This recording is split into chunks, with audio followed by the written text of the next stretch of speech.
இன்னைக்கு ஏசப்பா உங்களை பார்த்து சொல்றாரு, மனுஷங்க ஒரு வார்த்தை சொன்னாங்க, அதையே நீ உண்மையா நம்பிட்ட.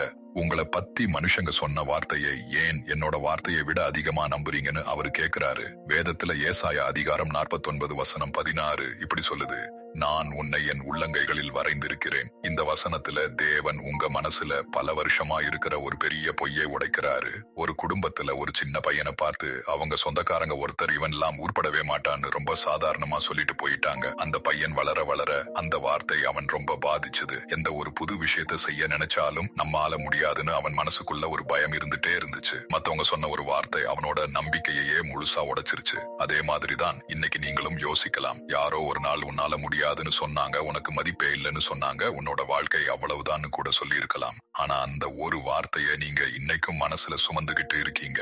இன்னைக்கு தேவன் உங்களை பார்த்து ஒரு கேள்வி கேட்கிறாரு. உங்களை உருவாக்குனது அவங்களா இல்ல நானான்னு அவர் கேட்கிறாரு. உங்களை உருவாக்குன தேவன் நீ என் கையில எழுதப்பட்டவன்னு ரொம்ப அன்பா சொல்றாரு. அப்ப உங்களை பத்தி கொஞ்சம் கூட முழுசா தெரியாத மனுஷங்க சொன்ன ஒரு வார்த்தை எப்படி உங்க வாழ்க்கையை முடிவு பண்ண முடியும்? இன்னைக்கு மனுஷங்க உங்களை பத்தி சொன்னதை தயவு செஞ்சு விட்டுடுங்க.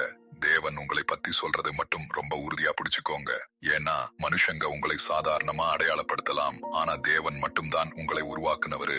அன்புள்ள இயேசப்பா, மனிதர்கள் சொன்ன காயப்படுத்தும் வார்த்தைகளை என் மனதிலிருந்து நீக்குங்கள். உம்முடைய சத்தியத்திலே தான் என் அடையாளம் இருக்கிறது என்பதை நான் ஒருபோதும் மறக்காதபடி என்னை நடத்துங்கள்.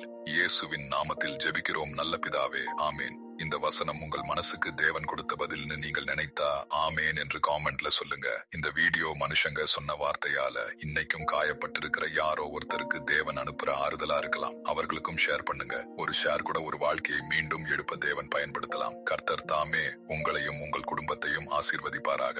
ஆமேன்.